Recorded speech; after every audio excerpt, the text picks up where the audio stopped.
Can I have an exhibit number again, please? It's not an exhibit. I don't intend to offer it as an exhibit. It's just a statute. I'd be happy to if you'd like me to. I'm not sure I'm going to object, but can I understand what the purpose? I mean, you're going to ask the witness about it, or? I do intend to ask the witness about the law on non-judicial foreclosures. Are you perhaps having it here for him to refer to in case he doesn't know it? I have a copy in case he's going Counselor, to. if you can address the court. Sure. Both of you can address the court. I'd be yes, Rusty, and I'd be happy to offer it as AG 1005. If it's not being introduced to evidence, I don't have any objection to what we're doing, I don't think. I just don't know what the statute, if the court has it. I don't know whether the court has it. Okay, we do have it. I thought I heard you just say if it's not being offered as evidence, you have no objection. That's correct. That's correct. Okay. So? At this time, I don't intend to offer it into evidence. Mr. Bangert, are you We're on the same page? Yeah. Okay. All right. So did you just say now that you are offering it? No, You're not offering. I wasn't offering it at this time. Thank you. I might change my mind here in a second. We'll see. All right. Fair enough. Mr. Bangert, you are somewhat familiar with non-judicial foreclosure law, correct? Did you ask, am I familiar with non-judicial foreclosure law? Yes, I asked you if you were familiar with non-judicial foreclosure law. It's been a while. Okay. Well, you did write a memorandum about it and issue an informal legal opinion on the matter, correct? If you're referring to the August 1st letter, I did assist Mr. Vassar in putting that together. Okay. And in doing so, you probably had to research the law on non-judicial foreclosure opinions, true? Not necessarily. Okay. You're aware of when non-judicial foreclosures take place, correct? Based on the document that I prepared, I believe it was the first Monday or Tuesday of every month, but that's my recollection. Okay.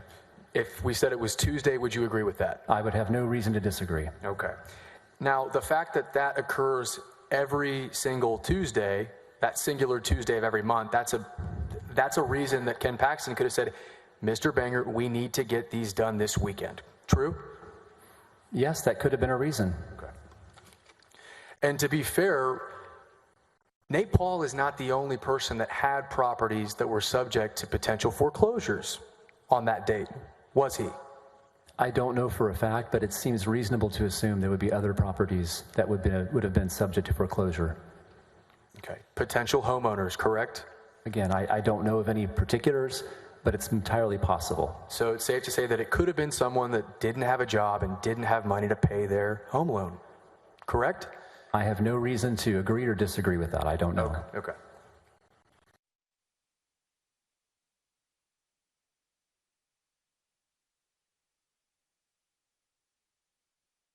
After that informal guidance was issued,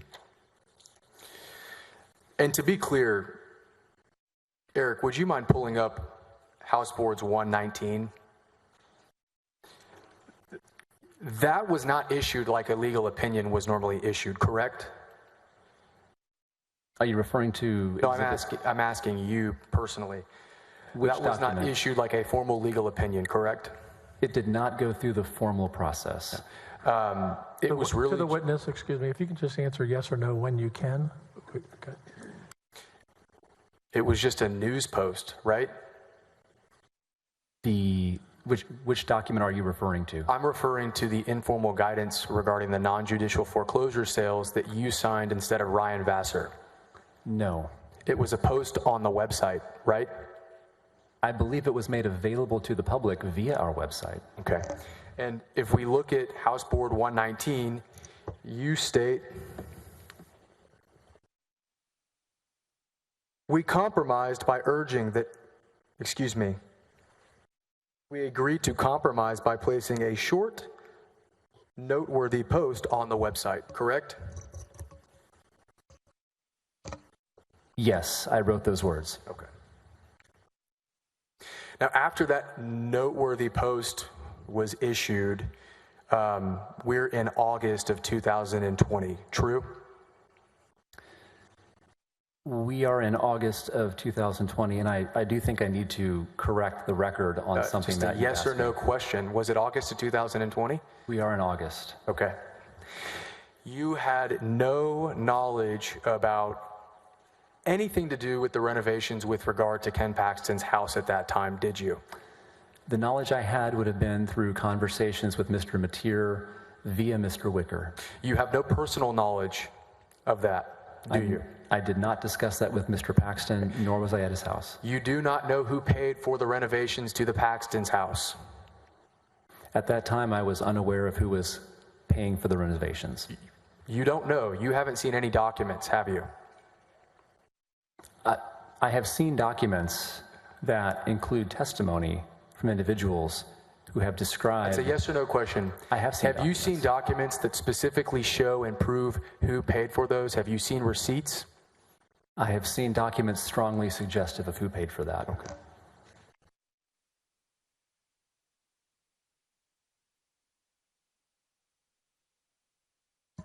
When did you first send your application for the Alliance Defending Freedom? It would have been sometime in October. Okay.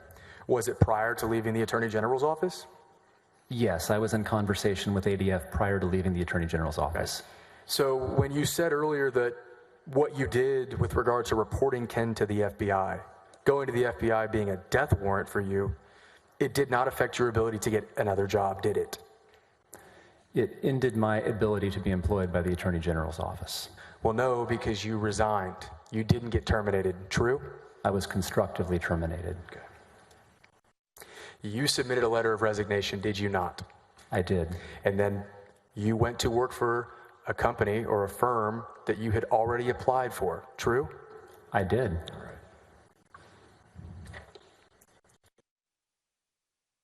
In the end of the day, you would have to agree that Mr. Paxton makes the final call on what opinions are issued by the Office of Attorney General, true?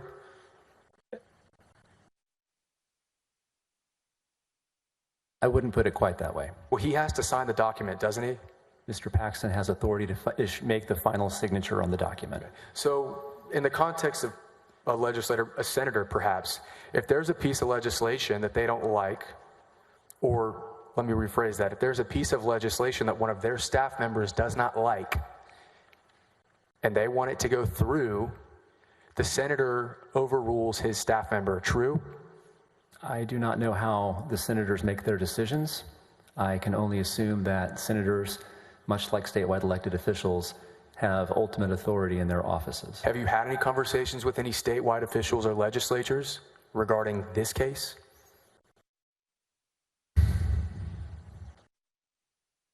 Nothing specific. Nothing specific. Is there any record of that, of what you actually said? No.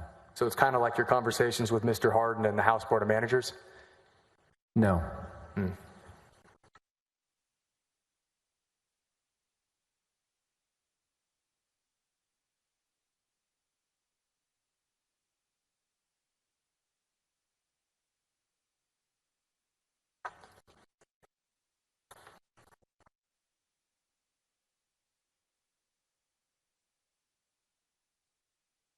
May I approach you, Your Honor?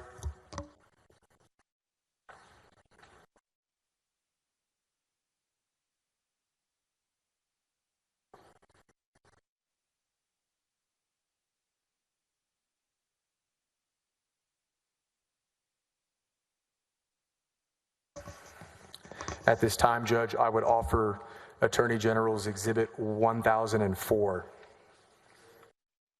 No objection. It will be admitted into evidence. May I approach the witness, Judge? Yes, you may. Mr. Bangert, I've highlighted in orange on this document. I'm going to hand it to you. I'm going to ask you to read it, okay? The highlighted portion, okay?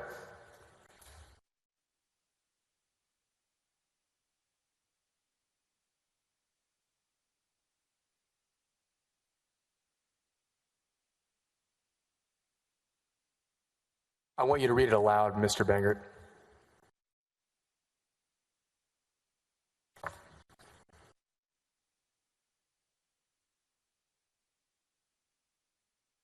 The highlighted portion. One moment. Does Eric have it? Eric does not have it, Judge. This is more of a rebuttal exhibit, if you will. So Mr. Bangert, if you could read it aloud so that our jurors could hear the highlighted portion. May I read it? Pardon me, Your Honor. May I approach him and ask him to highlight the portion that he's highlighted for the witness so I'll know what he's talking about? I just want to highlight on my copy.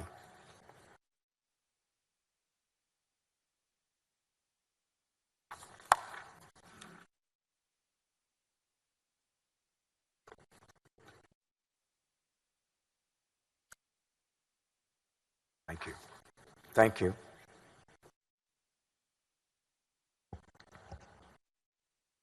I'm going to ask you to read the highlighted portion now.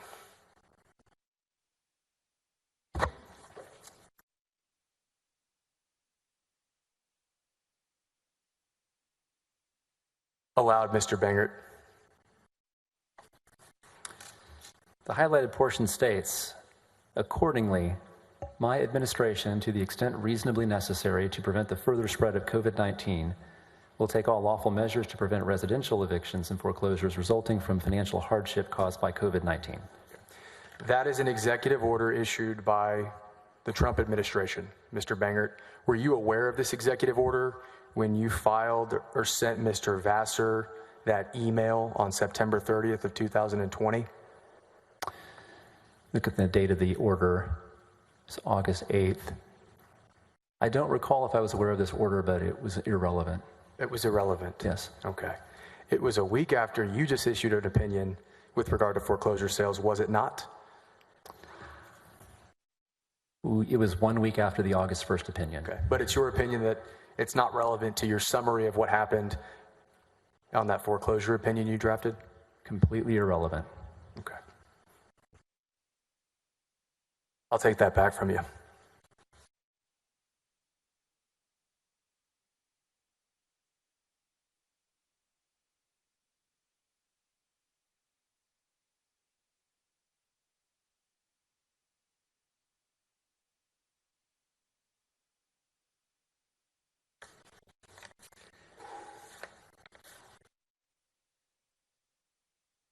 May I have a brief moment, Judge?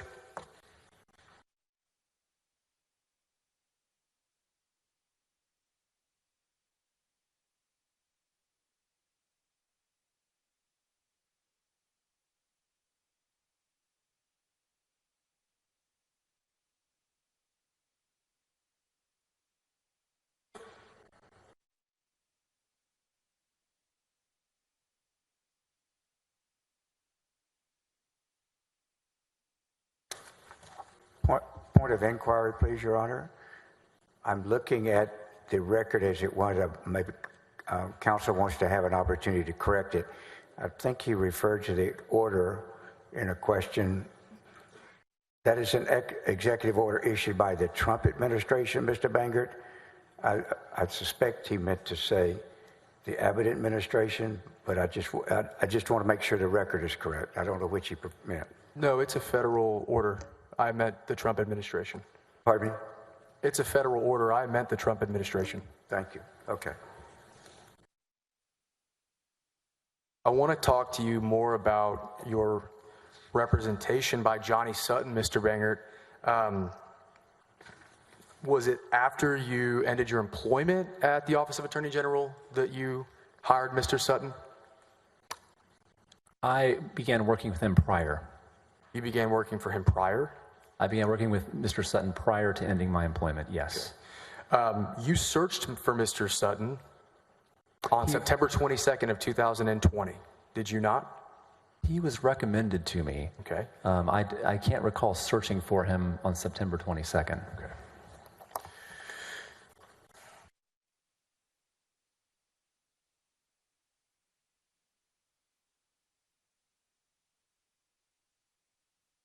Thank you.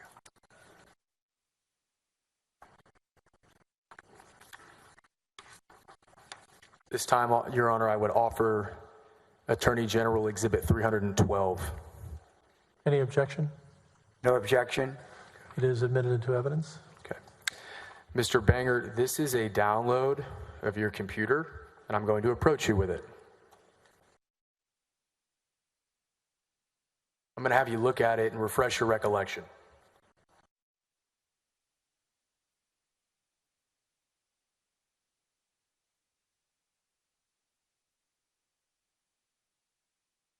I didn't realize Eric had. Eric, you got it published, don't you?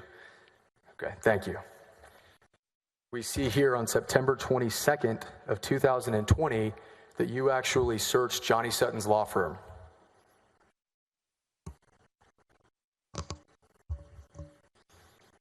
That's what the document represents, that I searched for the ashcroftlawfirm.com. And that is where Johnny Sutton is employed, true? He's one of the named partners there. Okay. That is 8 days before you decide that you're going to go to the FBI and report Ken Paxton. We went to the FBI 8 days later. Yes, that's correct. So you were searching for an attorney before you even knew that Brandon Kamick was issuing subpoenas at those banks. Oh, no, I don't believe this had anything to do with looking for Mr. Sutton to retain him. Oh, it's just a coincidence? Yes or no? It probably is, yes. There's no reason. We were not searching for a counsel prior to that. I was not. I'm going to ask you a question that Mr. Busby has stated earlier. Have you ever heard the term, there's no coincidences in the city of Austin? I've never heard that term before. And there are plenty of coincidences. It was a yes or no question, Mr. Banger. You said you'd never heard of it. Never heard of it.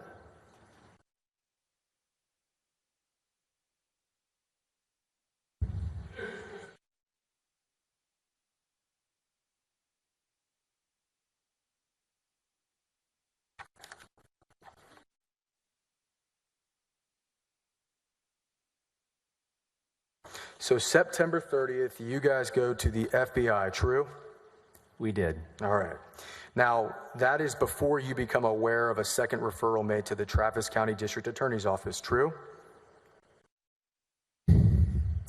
Trying to recall when we became aware of that second referral. It may have been, I just don't recall precisely the order of events, but I believe it was. I mean, you seem to have a great recollection of the order of events when Mr. Harden had you on direct examination. Are you saying that you're forgetting now?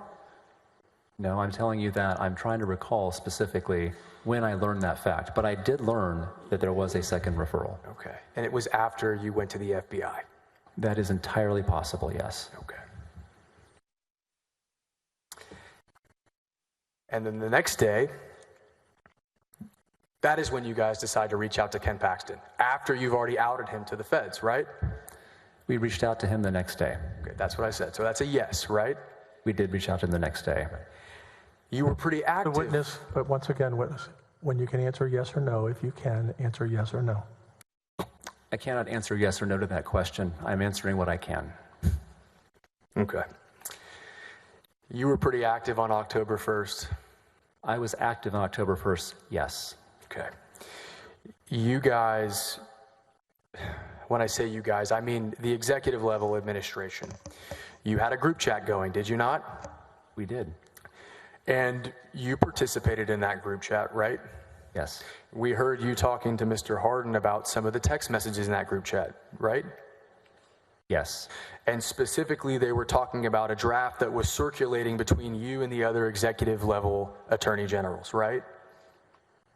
Yes. Eric, would you mind pulling up House Board 225?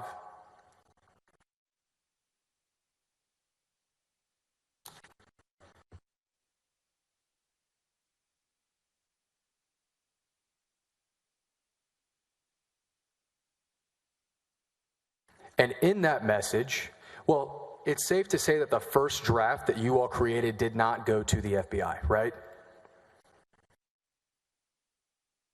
I don't know. This letter that's right. being referred to here? It No. was revised and edited to an extent. The document, I don't recall if it ever went to the FBI. We were working on an internal document Okay. to memorialize our complaints. Right. And the first version of that complaint, well, from what we look at in House 225, Jeff Matier says, from Maxwell, read the letter, not sufficient. A request letter must allege specific allegations that are in violation of state law to include documentation of criminal act. The only thing you have is what happened today, and that is documented. Is that true? You added the word "and." Okay. But apart from that, you read it Excuse me? correctly.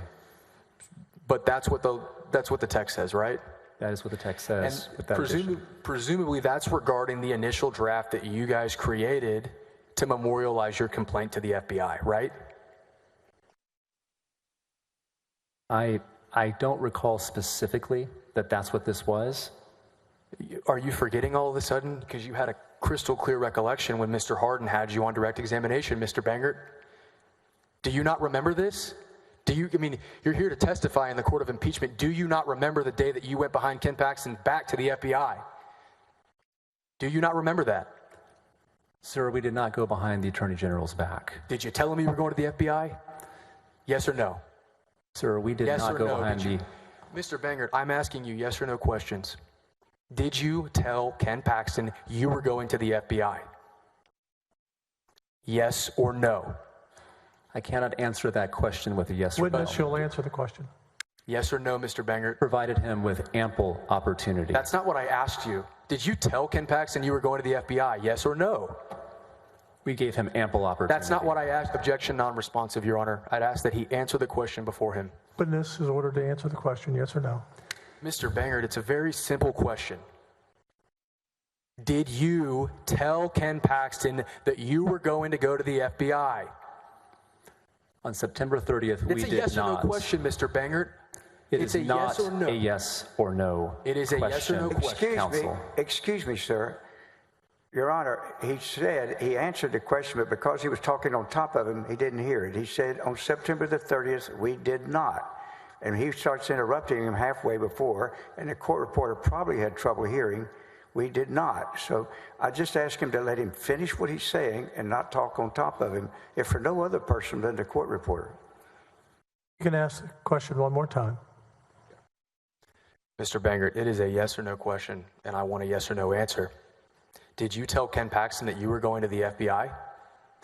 I did not tell Ken Paxton before I went to the FBI. Okay. We're not done with that. Your next message after we're talking about the first draft of y'all's complaint says, okay, sounds like we need to beef up the specific allegations. Does it not? Yes, that's what I wrote. So you actually had to go back in there and put more words and more filler into that complaint, didn't you? No. No? Well, the first complaint clearly wasn't sufficient if we're to go off your text messages, right? You said the word filler. That's an inaccurate characterization You had to of what amend we it. were doing. Well, let's look down there. Eric, if you could hop off of the zoom in. It says, sound like we need to beef up the specific allegations. You needed to beef them up, right? You needed to make them sound stronger. True or no? We needed to include additional allegations to substantiate what had happened. Okay. And so it's after that that you started talking about other things that Ken Paxton had done previously that you didn't think to include in the first version of the complaint, right?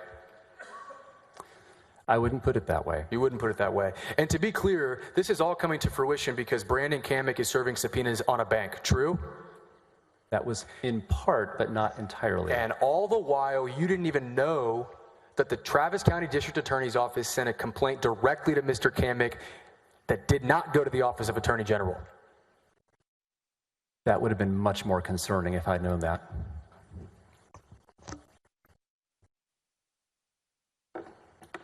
So you didn't know that? No. Okay. Eric, would you mind pulling up Article 6? Or excuse me. Article 5.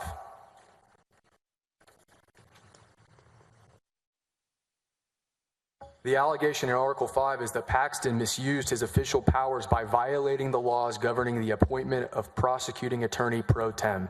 You would agree with that, right? That's the allegation? Yes, that is the allegation. Mr. Bangert,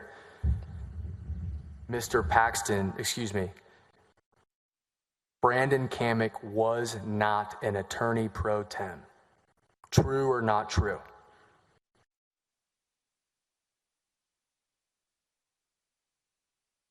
It's difficult to classify what he was. True or not true?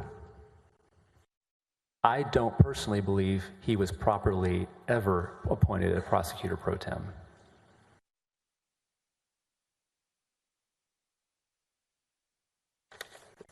and the Travis County District Attorney's Office never recused themselves officially and formally from the complaints made by Nate Paul to their office. True or not true?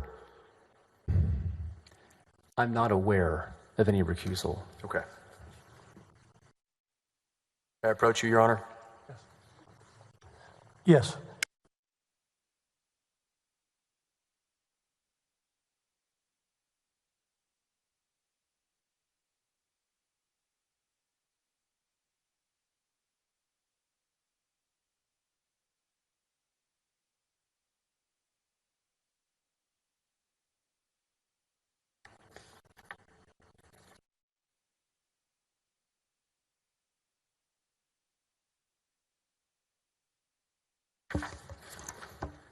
I want to go back to your last answer, and I'm going to re-ask you this. Brandon Kamick wasn't just not improperly appointed as an attorney pro tem. Brandon Kamick was not appointed as an attorney pro tem at all. Not to my knowledge.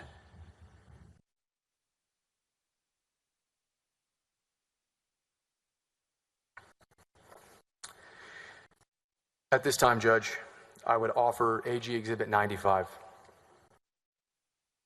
I think that's on our list of already admitted. It is. No objection.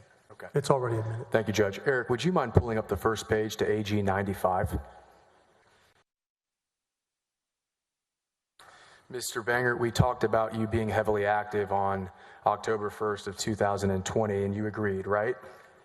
I was. And one of the many actions you took that day was that you took it upon yourself to email Jeff Mateer's letter to Brandon Kamick terminating his employment, did you not? I did not take it upon myself. I agreed with Mr. Mateer that this would be an appropriate way to handle this. Okay, so you and Mr. Mateer were both of agreement to do that. We were in agreement to do this. All right, I want you to flip to the second page of that correspondence. You would agree that, and Eric, if you would do the same, you would agree that that is the letter that Jeff Mateer provided to terminate Brandon Kamick's employment, right?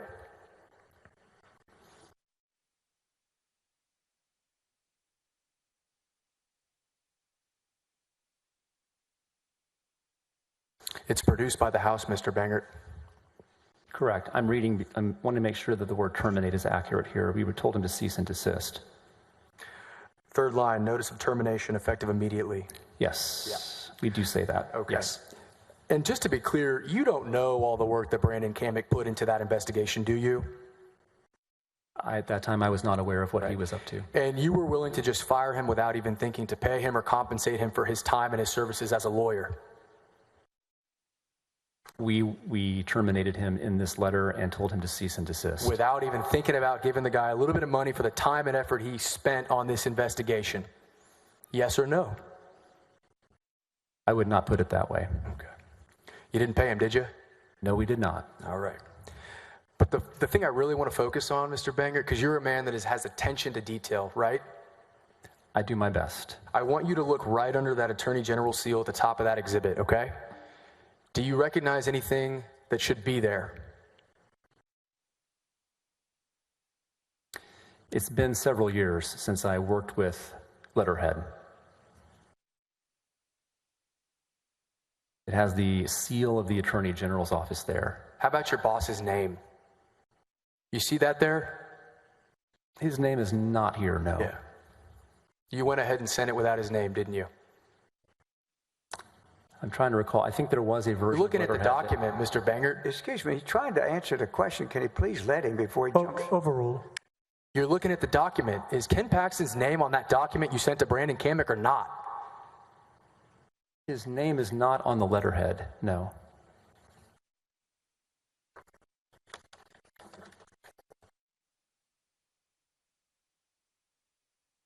But just for the record, I do want to point out his name does appear in the letter. Objection, Judge, to non-responsive. I didn't ask this witness a question.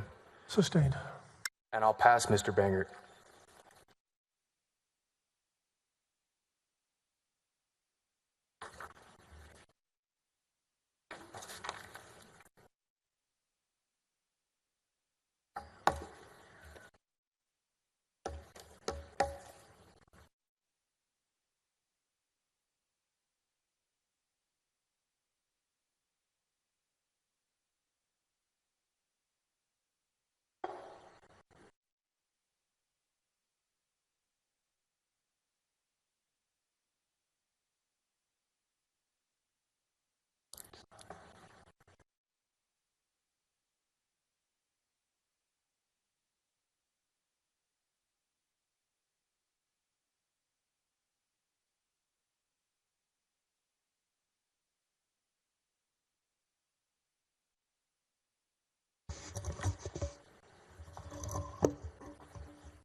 Mr. Bangert, I want to start to try to ask you a few questions again to go back to this opinion that sometimes has been referred to as the midnight opinion. Originally, if I can, I would like to bring up, please, Stacy, Exhibit 112.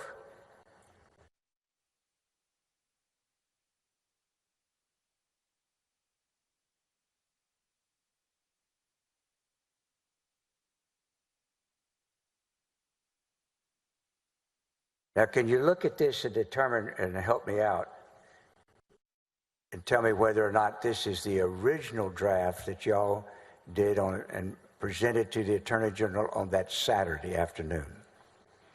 You need a moment to look at it, or would it help you to have a hard copy? A hard copy would be helpful, yes, sir. Can we? And Stacy, do we perhaps have a hard copy for the court? But I can tell you without looking at it that this is not the original version that we sent.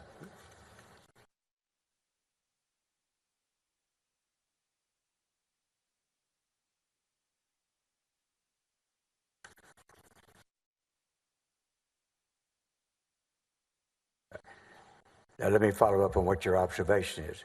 What order would this draft have been? I'm assuming this is the final draft. It would have been the very last thing that was produced. Would you look at the first page, please? And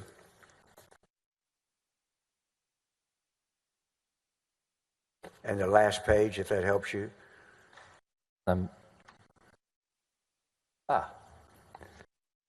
No, this is not the final draft. I can now see there's no signature on it. Right. Would you look at the opening paragraph and see what that seems to be saying in terms of the original position you took?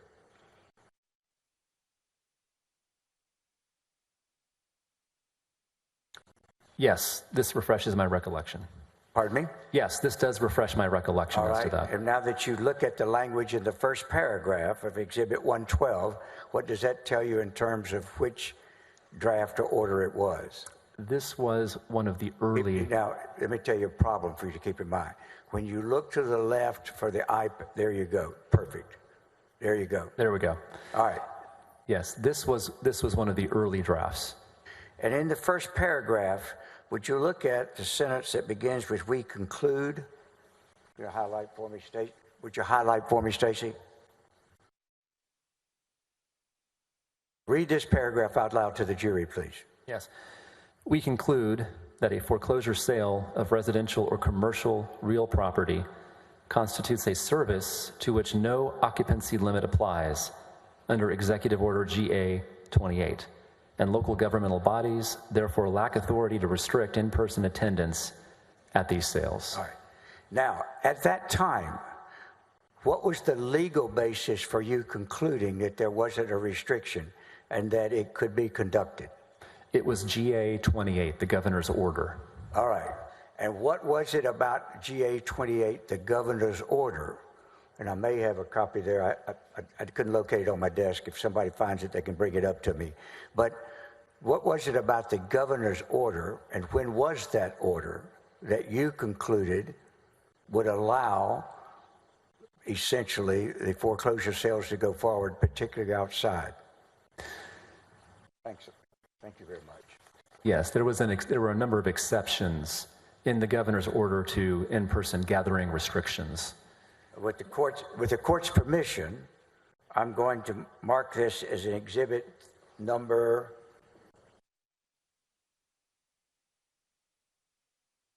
621. Thank you so much. 631 or 633? 631. Thank you. I'm going to tender it to counsel, Your Honor, because I don't have an extra copy right now.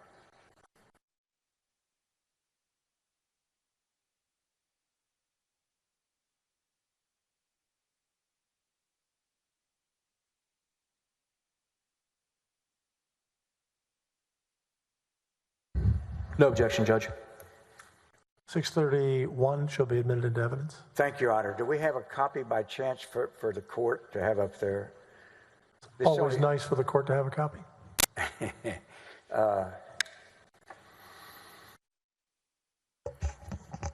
This only came up during the lunch hour. I apologize. Thanks, sir. And one for him. Thank you very much. Now, I don't know whether or not, and I'm going to ask as we go along, whether Ms. Manella can figure out a way to balance these. First of all, if there's a way to do a split screen here, Stacy, 112 and 115, and I believe I will represent that 115 is the final order.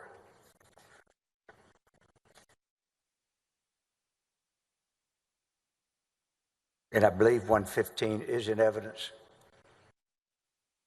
Now, if you could look at these two orders, is the one on the left, the draft we talked about, Exhibit 112, what your first finding was? Yes, our first finding is summarized in the first paragraph. We conclude that a foreclosure sale... Yeah, there we go. Thank you. We conclude that a foreclosure sale of residential or commercial real property constitutes a service to which no occupancy limit applies under Executive Order GA-28, and local governmental bodies therefore lack authority to restrict in-person attendance at these sales. All right. Now, I'm going to ask you if you could leave that up, please, Stacy, first. And then I want you, if you would, I want you to look over to the government's executive order on page 3. Okay. And I don't have a copy of the order. Do we have one more, Mark?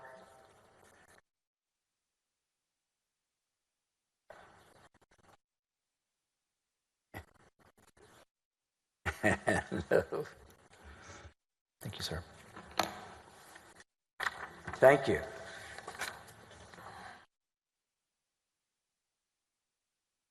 And I believe that 112 was just never discussed as one of those that you did not object to.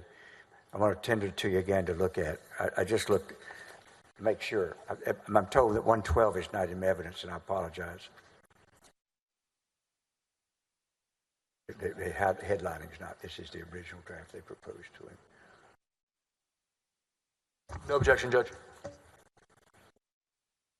No objection, 112 will be submitted to evidence. And I apologize for having published that before I realized that that's my fault, not anybody else's. Now, I want to ask you, you referred in your testimony just a moment ago that in your first draft, in which you basically had a ruling that said these foreclosures, particularly outside, would be allowed. And then you said that was partly based on the governor's executive order that he had previously issued. And you talked about it as General Order 28, correct? Yes, no occupancy limit applies. I'm sorry? Yes, no occupancy limit applies under GA-28. And what role can you point us in the governor's General Order 28 to the section that you relied on in that initial opinion that said they could be open to the public? They could foreclosure proceedings could be open. Yes. May I see the second page of exhibit? May I see the second page of Exhibit 112? All right. We move to second page. Thank you, Stacy. Yes. Yes, we reference it here. We address your question. No, I'm sorry, Stacy. What I want to do now is go to, if you have ordered, I don't know if you have 631 loaded, do you? If you do have 631 loaded, could you go to the second page of that? And you can sacrifice the one on the right. You can take down 115 and put in the governor's general order. And by the way, the executive order, before you move, Stacy, that is dated. Can you see on there what date it is? Is it June? Can you see June 20th? I can. It's June 26th, 2020. All right. Now, so that executive order, did it not, existed at the time that you were drafting your opinions at the request of the Attorney General? They did. All right. Now, what is it on page 2 of the governor's executive order that led y'all to conclude and say in your first draft that foreclosure sales could be conducted? Yes, if you will go to page 2 of Exhibit 112, All right, Stacy, if you go to page 2 of the the first general full order. paragraph. Pardon me? First full paragraph. We point out that Executive Order 28 has a baseline limitation that does not apply to... I don't, I'm confused here, and it's probably my fault. Stacy, may I approach, please?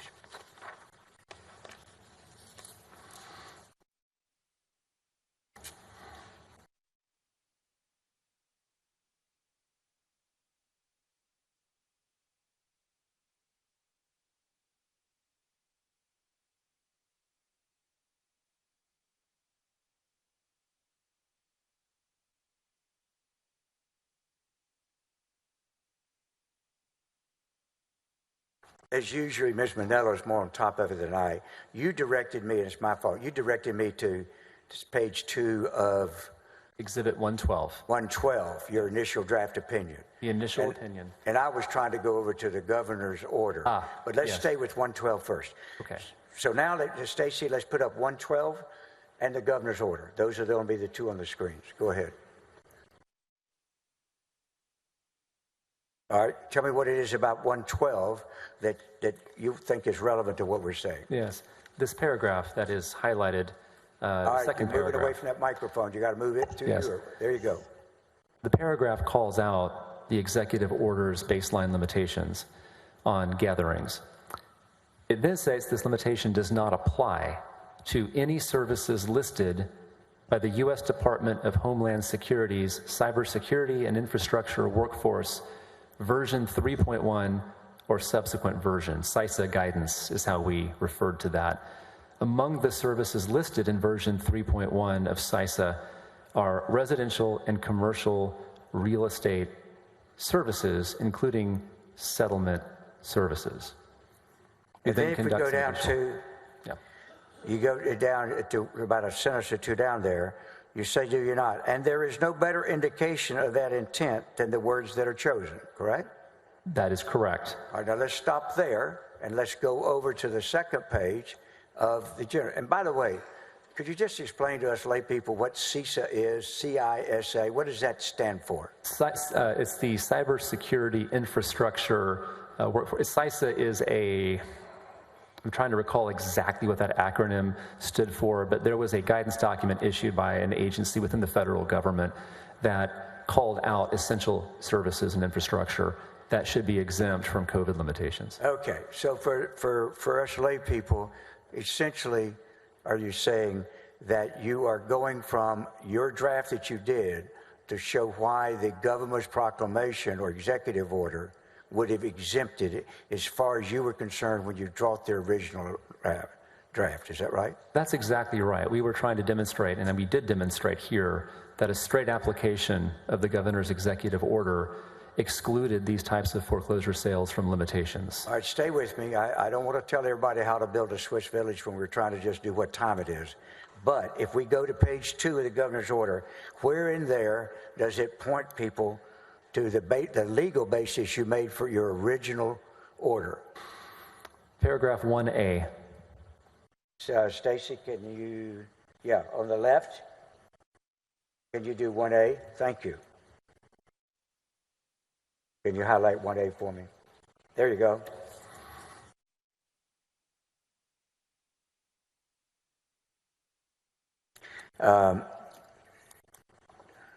Mr. Donnelly wants to make sure that I let you know that we can't give you a copy of the CISA document because it's a government confidential document, okay? But having said that, would you explain in this highlighted language how this tells you... Objection to that sidebar about the CISA document. I don't believe it's confidential. Sustained. Can you explain in the highlighted portion here? Say again? Yes. Explain in a highlighted portion how that impacted your original opinion you recommended in a draft to the Attorney General. Yes. This was part of the exemptions from occupancy limits, and the CISA guidance called out a number of essential services, infrastructure, among which, as we point out in our original draft guidance, are residential and commercial real estate services, including settlement services. So explain to the court what that meant as far as the conclusion that you ultimately reached and recommended to the Attorney General. Based on a plain text interpretation of the governor's order, foreclosure sales would not be subject to occupancy limitations. If it affected any real estate? Yes, and that was a straightforward textual interpretation. So in your original one, did you actually base it upon an exception the governor's executive order had given to say that it should be open to the public? Yes, it was a straightforward application of the governor's executive order. Now, how did you get around that then when you were ordered to come up with a different answer? And if we can, Stacy, let's now take down the governor's executive order and put up Exhibit 115, please.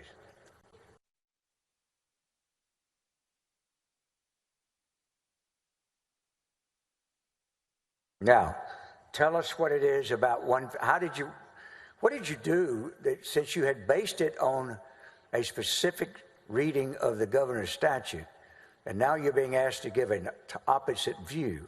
How did you do that? Could you go to page 2 of Exhibit 115? Yes. Where do you want to be?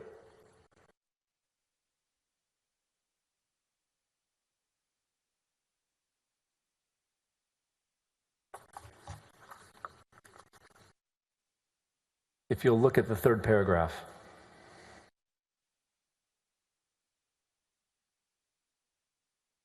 We simply jump straight to the general occupancy limits. Pardon me? We jump right to the general occupancy limits, excluding conversation about CISA. Direct us and Ms. Manella where to highlight that you're talking about. The language, this general limitation, however, is subject to several exceptions. Where you read? One such exception is found in paragraph 5 of the order, which limits outdoor gatherings to 10 persons or fewer without approval by the mayor or the unincorporated territory. So we switched out the applicable exceptions in the order to eliminate any reference to the CISA guidance. So what you did is you just wrote out a paragraph, did you not, of the governor's order? We determined, based on the Attorney General's instructions to us, that we would no longer apply the exception that had been granted by the governor's order. When you say based on his instruction, did he actually talk about that language? No, he told us to reach a different conclusion, and that was the only way to do it. I don't need it, but thank you. All right. Now, finally, I want to make sure, I don't know that I need to introduce this, but had you read, may I approach the witness very briefly? Yes. I'm going to approach you and show you what we have just marked as a new exhibit. House Board of Managers Exhibit 632 is a new listing. I'll tender to the court and the counsel with the admonition that I don't intend to read all this.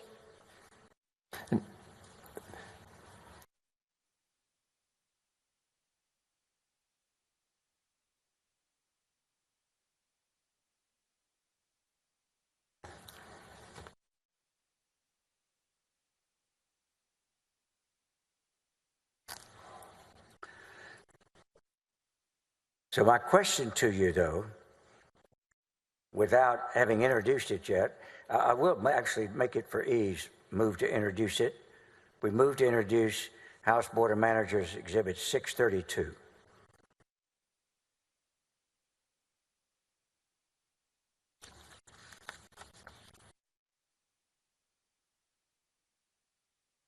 Judge, I would object to this witness testifying to this document, and additionally, this document has not been produced. There's no bait stamps on this document.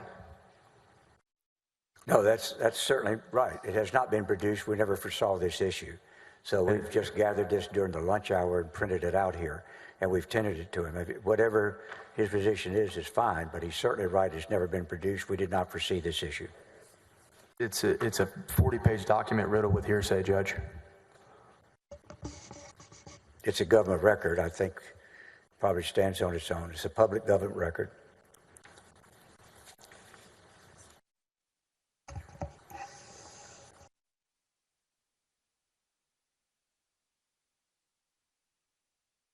Mr. Rosso, do you need time to review this 40-page document? Judge, if I could have 1 or 2 minutes. If I may, I think that's a reasonable question. So if I could speed it along, what I'll do is I'll hold withdrawal or wait on the motion to admit it, see if I can elicit testimony that gets the same, but it may not become an issue ultimately. But if I do want to, I'll give him notice so he gets time to read it. Hold on 1 second.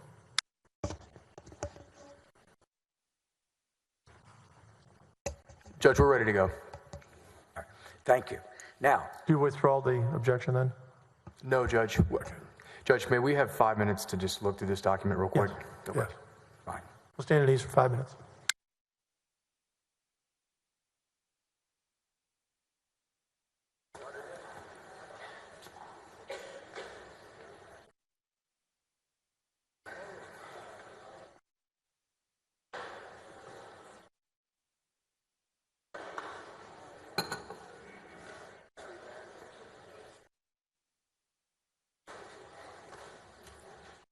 For 5 minutes.